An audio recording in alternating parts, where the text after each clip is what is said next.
you have the songs, you're going out on the road. Do you find that you approach the song differently when you're doing it live? Me personally, as the singer, no.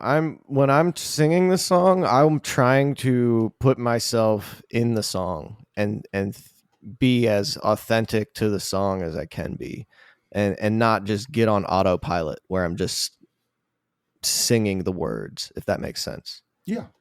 Um, I try to avoid autopilot on when we're playing live. Now, as far as like the music goes, I love when it turns into a vehicle that we can take out to drive. You know, I love taking it out there and seeing what can happen. That's the fun part of playing live for me, and like, why would you want to see us play it the exact same way that you can listen to it, you know, on Right. Spotify or on a vinyl? You know, like let's see what can happen with it. That's you know how I like to think about it. But I'm one I'm one piece of a 6-person band, so like Right.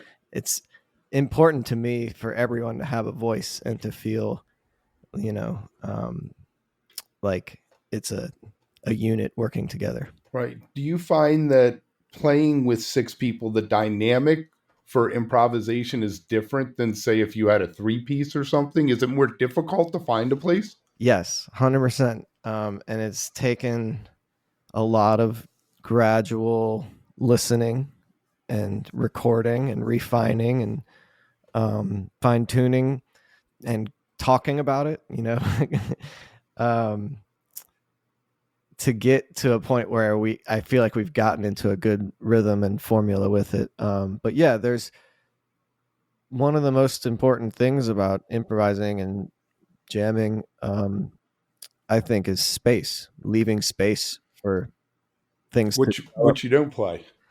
Right, exactly. Or you do in subtle ways. Um, and like our keyboard player Josh is one of like my favorite keyboard players ever. I love how he approaches things because a lot of the times he's doing very subtle ambient layers, but it's like this warm cloud that we're all just kind of living in. And it feels like home, you know, it feels like home for the band. So he's kind of like the mad scientist back there, giving us our edge, giving us the uniqueness of what we do. That's a really important part of how we improvise, I think.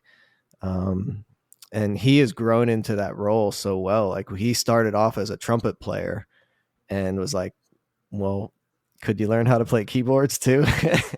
And he's taken that and run with it. And now he's got like 8 keyboards and a talk box and, you know, is adding so many cool layers to what we do.